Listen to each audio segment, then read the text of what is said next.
Meu caro vestibulando, minha cara vestibulanda, aqui seu professor Guilherme Lemos. Professor este que fica muito ansioso durante a semana para que nós o quê? Nos encontremos nessa troca aí semanal de conhecimentos. Para quê? Para multiplicar as tuas chances de aprovação, tá certo? Pelo menos essa é a minha função, essa é a minha missão enquanto educador, tá bom? Muito realizado, obviamente, naquilo que faço todos os dias. Galera, hoje eu vim trabalhar com vocês um tema extremamente importante. Guilherme, tu fala isso para todos, cara. Só que esse aqui, meu patrão, com certeza eu colocaria no top 5 aí, entre os 5 temas do ano. Eu vou trabalhar com vocês um projeto de lei, sim, um projeto de lei de número 4330, que trata da regulamentação do processo de terceirização do trabalho no Brasil. Ou seja, a PL 4330 da terceirização no Brasil. Tá bom?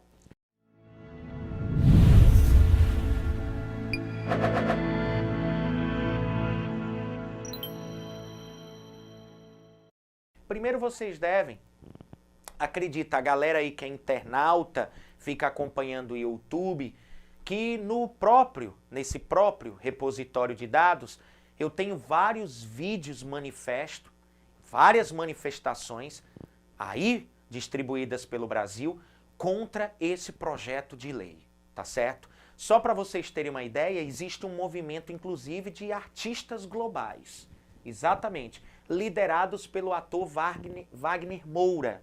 O ator Wagner Moura, aquele mesmo, Capitão Nascimento lá do Tropa de Elite, enfim. Ele participa da produção de um vídeo, enfim, contra a PL 4330 lá, com a mãozinha para baixo, e ele discute aí junto com outros atores, Camila Pitanga, com Osmar Prado, enfim, eles fazem um vídeo manifesto contra esse projeto de lei, inclusive utilizando uma camisa do movimento aí, creio eu, criado pelos mesmos, chamado Movimento Humanos Direitos. Eu estou aqui para falar sobre algo muito grave. Há no Congresso Nacional um projeto de lei que pretende regulamentar a terceirização do trabalho no Brasil. A terceirização acontece quando o trabalho de alguém é vendido por um intermediário que lucra com isso. O resultado é prejudicial para todos, pois os trabalhadores perdem direitos e garantias conquistados com anos de lutas. Você sabia que as maiores vítimas de acidentes de trabalho no Brasil são os trabalhadores terceirizados? Além disso, a terceirização existe para que a produção fique mais barata, o que pode acobertar o trabalho escravo. E aí, esse tema, por que é tão importante? Galera, porque mexe com os meus direitos enquanto trabalhador e com certeza vai impactar a vida de todos vocês que estão me ouvindo. Por isso, mais importante até do que termos o conhecimento do que é esse projeto de lei, é nós termos a dimensão que é necessário conhecê-lo, porque irá, sem dúvida alguma, incidir sobre a prática diária de cada um, tá bom? E me preocupa muito o projeto de lei, tanto que eu me coloquei, eu opinei nas redes sociais, colocando inclusive a minha assinatura numa petição, hashtag PL 4330, não. Então eu estou aqui usando de minha liberdade dentro do canal para colocar aqui com relação a essa temática, hoje sou extremamente contra esse projeto de lei. Galera, a ideia é a seguinte, para analisarmos esse tema, eu vou ter que me utilizar da esfera do direito. Nós vamos ter que analisar essa PL 4330 dentro do direito constitucional, dentro do direito administrativo, tá certo? Dentro do direito do trabalho e, obviamente, os impactos econômicos na esfera da economia, tá certo? Então, primeiro, vamos começar definindo o que é terceirização, tá certo? Muitas pessoas confundem terceirização com o processo de terciarização, tá certo? Primeiro, terciarização, o próprio nome já diz, está ligado ao crescimento das atividades do setor terciário, ou seja, quando há o crescimento das atividades comerciais e de serviços, eu tenho um processo chamado de terciarização. Terciarização ou hipertrofia do setor terciário, tá certo? Então você já sabe, terciarização, crescimento das atividades ligadas ao setor terciário. Lembrem-se vocês que a maior parte da nossa população economicamente ativa está empregada nesse setor, que hoje é vital para a nossa economia. Terceirização, justamente porque o projeto versa sobre ela. Galera, a terceirização nada mais é do que o processo quando uma empresa contrata outra para executar uma função que antes lhe cabia. Ou seja, terceirização é quando uma empresa repassa uma atribuição, uma responsabilidade que é dela para outra empresa. E neste processo eu tenho uma relação de trabalho. Olha aí, de um lado eu tenho a empresa contratante, que é a tomadora do serviço, e do outro eu tenho a empresa contratada ou terceirizada, que é a prestadora do serviço. Tá bom? Então eu tenho uma relação de trabalho muito bem colocada aqui por nós. E aí você pergunta, Guilherme, na realidade existe uma definição mais simples? Bom, eu vou utilizar uma definição bem simples para mim, essas já são. Mas para mim a terceirização é o quê? Quando você contrata um trabalhador, mas essa contratação ela não é direta. Ou seja, faz-se necessário a presença de um intermediário. E é aí que me preocupa, galera. Porque esse intermediário, no momento da contratação, pode realizar, obviamente, medidas que visem o lucro, ou seja, que se preocupam com o custo da produção e, logicamente, uma preocupação menor em relação aos direitos desse trabalhador, gerando, inclusive, a precarização do trabalho. Então, nós precisamos avaliar isso. Galera, outra coisa que a gente tem que perceber, a própria história desse projeto de lei até seu trâmite atual. Esse projeto de lei 4330 é de um deputado chamado Sandro Mabel. Esse projeto de lei foi proposto em 2004. Ficou engavetado até 2011. Em 2011, houve uma discussão em torno do projeto. Então é óbvio, Guilherme, essa proposta de lei passou pela análise dos deputados, sindicatos patronais, sindicatos trabalhistas. Bom, galera, os trabalhadores ficaram de fora dessa discussão.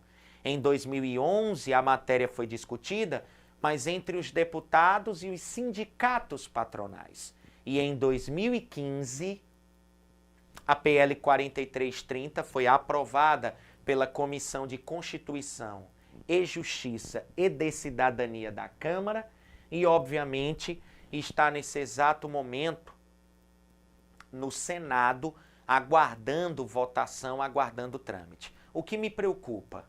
Ora, vamos lá para o direito constitucional, tá certo? Vocês sabem que nós temos uma representatividade política que é bicameral. O projeto de lei foi aprovado pela CCJ, foi aprovado pela Câmara dos Deputados e segue para o Senado. O que me preocupa, galera, na Câmara dos Deputados teve uma votação expressiva. 324 deputados votaram a favor da PL 4330. Ela segue para o Senado. O que me preocupa? no Senado basta uma votação com maioria simples para que o projeto de lei siga adiante. E aí temos a presidente Dilma, que pode sancionar, aprovar o projeto de lei em sua totalidade, ou ela pode realizar o veto, sendo esse veto parcial, com mudanças, óbvio, no corpo do texto, ou o veto total. E aí a matéria retorna para a Câmara dos Deputados para que seja reavaliada. Então, me preocupa aí dentro da esfera do direito constitucional. Galera, e dentro da esfera administrativa, Guilherme, o que temos? Bom, pessoal, por que me preocupa a PL 4330? A terceirização hoje, ela já é praticada no Brasil. Entretanto, a gente precisa definir quais são as empresas que praticam o processo de terceirização. Galera, no Brasil, nós temos 12 milhões de trabalhadores terceirizados. 1/4 da mão de obra formal, 25% da mão de obra formal está hoje trabalhando empregada através de um regime de terceirização, tá certo? Chama a atenção que esses contratos, como nós colocamos aqui, possuem aí uma relação indireta, né? Eu tenho aí a presença da empresa contratante e contratada. Onde eu quero chegar? Galera, no Brasil, existem 3 tipos de empresas. Existem 3 tipos de empresas que atuam no mercado brasileiro.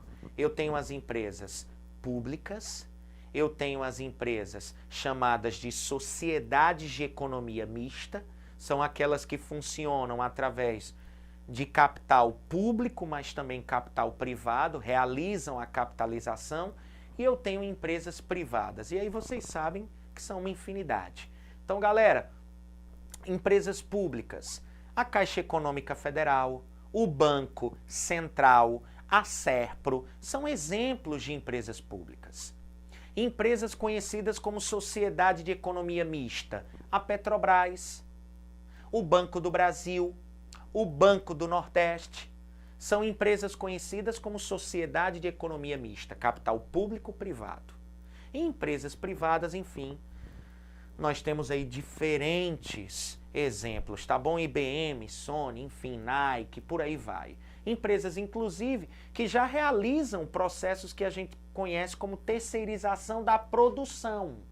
Por exemplo, essas empresas que eu citei, Nike, Sony, elas se utilizam, por exemplo, da mão de obra dos tigres asiáticos, dos novos tigres asiáticos. Então já há um processo aí macro na economia mundial da terceirização da produção. Nós estamos falando de um projeto de lei que versa sobre a terceirização do trabalho, terceirização do trabalhador. E aí, galera, eu pergunto para vocês, hoje, dentro dessas empresas públicas, de economia mista e privadas, eu tenho a presença de atividades conhecidas como atividades meio e atividades fim. O que são as atividades fim? Ora, o próprio nome já diz. As atividades fim são aquelas que significam a essência daquela empresa, ou seja, é a atividade principal. É aquela atividade que define a empresa. Por exemplo, qual seria a atividade fim, galera, dentro de uma escola? Bom, o professor. O professor é a atividade fim. É aquele que está em contato direto, permanente com o cliente. Tá certo? Num banco, o bancário, o caixa, enfim, o gerente, o supervisor, são atividades fim. Essas atividades, Guilherme, podem ser terceirizadas? Não. Por quê? Porque se configura numa terceirização ilícita, uma terceirização ilegal. Hoje é vedada a terceirização de atividades fim em empresas públicas e de sociedade de economia mista.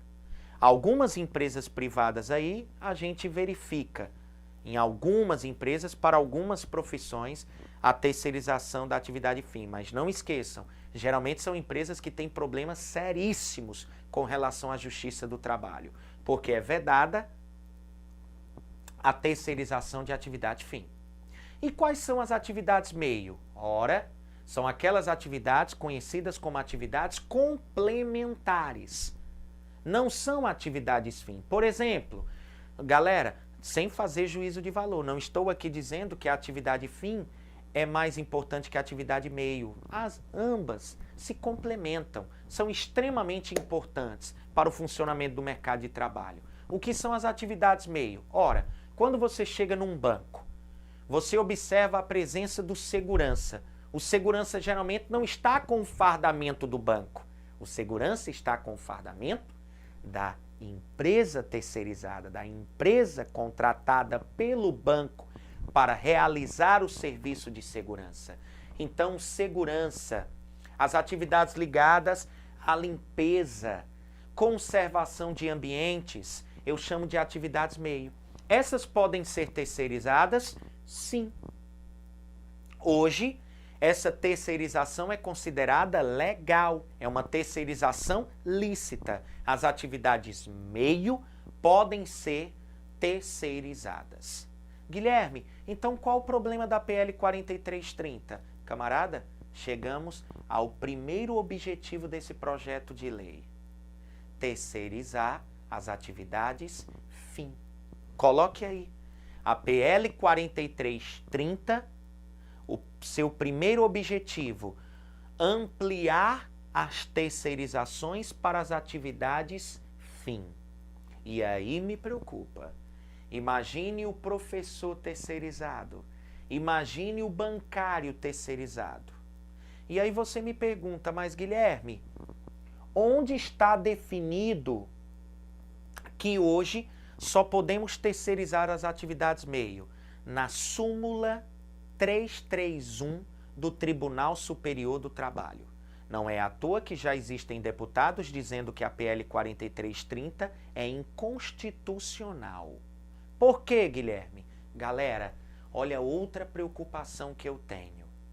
Nessa súmula 331 do Tribunal Superior do Trabalho, existe um artigo de número 37, inciso 2. O que é que este artigo diz, galera? Que a investidura em cargo público só pode ocorrer a ocupação desse cargo público se esse trabalhador tiver passado por uma avaliação, por um concurso público, mediante a aprovação. Então, a investidura em cargo ou emprego público faz-se mediante a aprovação prévia em concurso público. Onde eu estou tentando dizer? Nas empresas públicas, hoje, cargos são ocupados através da realização de concursos públicos. Se a PL 4330, que regulamenta a terceirização no Brasil, galera, for aprovada, eu posso tirar o efeito desse artigo 37. O que significa dizer que as empresas públicas poderiam terceirizar suas atividades fim, que antes só poderiam ser ocupadas através da realização de um concurso público. E aí eu pergunto para vocês, Guilherme, o concurso público, apesar de ser uma avaliação, que aí não estou aqui para julgar se essa avaliação é bem feita, se não é, mas é concebido como um instrumento onde nós podemos aferir a qualidade daquele profissional. Se você extrai, se você tira o efeito de um concurso público, com certeza pode termos contratos aí com trabalhadores onde nós não temos um feedback da qualificação do mesmo. Por isso que eu falo que essa PL pode provocar o que nós chamamos de precarização do trabalho no Brasil. Isso me preocupa. Outro ponto, galera, interessante, é a questão dos contratos de trabalho desses trabalhadores terceirizados. Só para vocês terem uma ideia, existe uma pesquisa que diz que o trabalhador terceirizado, ele recebe 27% a menos do que os trabalhadores em regime de CLT, de leis trabalhistas, enfim, trabalhadores que não são terceirizados. Então, os terceirizados recebem menos. E pasmem vocês, trabalham 3 horas a mais, em média, do que os demais trabalhadores. Então, chama a atenção porque além da precarização do trabalho, se a justiça não acompanha bem como se dá a atuação dessas empresas terceirizadas, nós temos inclusive a ocorrência do chamado trabalho forçado ou análogo à condição de escravo. E aí eu tenho muitos trabalhadores terceirizados trabalhando em ambientes extremamente degradantes, sendo obrigados, obviamente, a trabalhar em jornadas aí exaustivas e onde você observa inclusive o cerceamento da liberdade, como a trilha da costura aí em São Paulo, tá bom? E tantas empresas terceirizadas espalhadas pelo Brasil. Galera, eu não estou aqui tentando demonizar a atuação de empresas terceirizadas.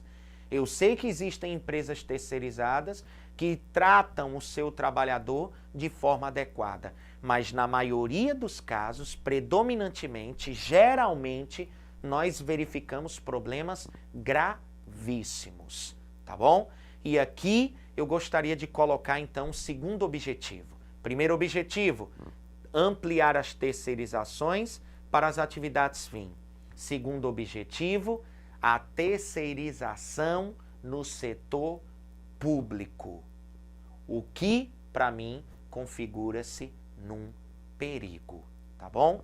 Guilherme, o impacto disso na economia? Bom, galera, eu preciso trazer para vocês um exemplo prático, tá certo? Através de um exemplo bem prático, eu acho que vocês podem ter uma noção do impacto caso esse projeto de lei seja finalmente aprovado, tá certo? E colocado aí em vigor. Galera, eu queria que nós pegássemos a figura de um caixa, tá bom? O caixa executa uma atividade fim. Atualmente, qual é a lei que vigora? A súmula 331 do TST. Então, esse caixa, para ocupar esse cargo, ele vai passar por um concurso público, mediante aprovação prévia, exerce o cargo. Digamos que ele recebe um salário de R$5.000. Vocês sabem que no Brasil, você tem descontos aí da Previdência na sua folha de pagamento, além de todos os tributos que você vai pagar após o recebimento do teu tão suado salário. O que eu estou tentando dizer é que nós vamos projetar aqui um salário base, um salário aí líquido, né? Ele vai ter R$2.500 e R$2.500 ele vai pagar aí de impostos. Já que nós temos aquela máxima que 50% de tudo que nós compramos lá dentro do seu valor, nós pagamos aí enquanto impostos, essa carga tributária que nos massacra dia a dia. Bom, se a PL 4330 for aprovada, o que poderia ocorrer? Primeiro, é necessário o instrumento concurso público? Não. Então, por exemplo, a Caixa Econômica Federal poderia contratar os seus caixas através de uma empresa terceirizada. E aí você me pergunta, Guilherme, o que pode ocorrer? Ora, essa empresa terceirizada, ela vai negociar com a Caixa. Primeiro, vai ter uma série de empresas que possuem essa mão de obra para executar a função de caixa dentro da Caixa Econômica Federal, dentro do banco, e aí elas vão disputar. E, obviamente, a Caixa, galera, vai atentar, num primeiro momento, não para a qualidade desse trabalhador, e sim para o custo médio do mesmo. Então, geralmente, ganha a empresa que oferece o caixa mais barato em termos de salário. Então, vamos partir do pressuposto de que uma empresa conseguiu vencer e ela oferece o caixa a um custo médio de R$4.000. Analisem bem, R$4.000. R$1.000, olha aí, galera, salários mais baixos que nós citamos. R$1.000 com um salário aí inferior em relação aos 5.000 que nós comentamos lá quando foi o exemplo com a atual legislação. Galera, vamos pegar esses R$4.000 e na negociação da empresa terceirizada com a Caixa, com certeza vai haver o fatiamento desse valor. De que forma?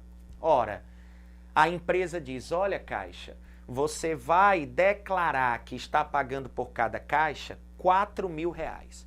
Mas no meu contrato de trabalho junto ao empregado, ele vai receber R$1.000 de salário. O governo vai manter sua arrecadação, vai receber R$1.000 de impostos. A Caixa Econômica Federal, dentro do contrato, vai declarar que paga R$4.000, mas vai ficar com R$1.700 em cima de cada valor. E nós, empresa terceirizada, ficaremos aí com uns R$300, que é a diferença. Aí você pergunta, Guilherme, essa empresa terceirizada, esse intermediário, vai querer ficar apenas com R$300? Galera, só no estado do Ceará, um único banco tem em média 10.000 caixas. Só aí, num contrato de trabalho como esse, essa empresa terceirizada já arrecadaria R$3 milhões.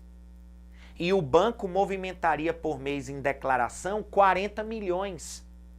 O que eu estou tentando te mostrar, galera, é que eu posso ter, com a aprovação dessa PL 4330, uma precarização do trabalho e acordos, ou seja, submeter trabalhadores a um regime onde os contratos foram assinados com uma negociação extremamente nebulosa, totalmente obscura. Então chama a atenção esses efeitos danosos que a PL 4330 pode trazer, tá certo?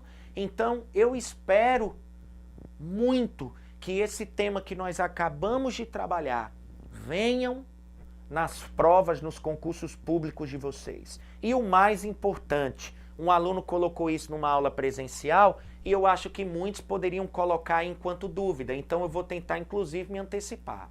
Guilherme, se eu trabalho para uma empresa terceirizada, ou seja, eu sou um trabalhador terceirizado e eu sofro um acidente de trabalho ou não recebo os meus salários, a empresa terceirizada, isso é muito comum.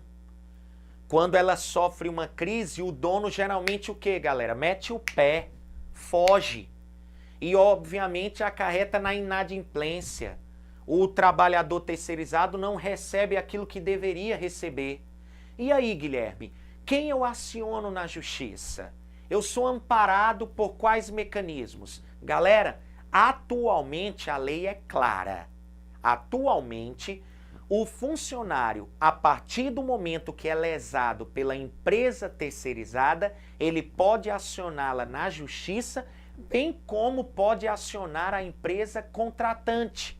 Ou seja, tanto a contratada quanto a contratante pode ser acionada na justiça, mas não esqueçam, a empresa contratante, ela tem uma responsabilidade chamada dentro do direito do trabalho de subsidiária, ou seja, ela tem uma responsabilidade secundária, ou seja, na ausência da empresa terceirizada, quem tem que arcar com os custos da mão de obra é a empresa contratante. E aí você me pergunta, para fechar, vamos no grande finale. Guilherme, para finalizar, com a PL 4330, continuaria dessa forma? Não.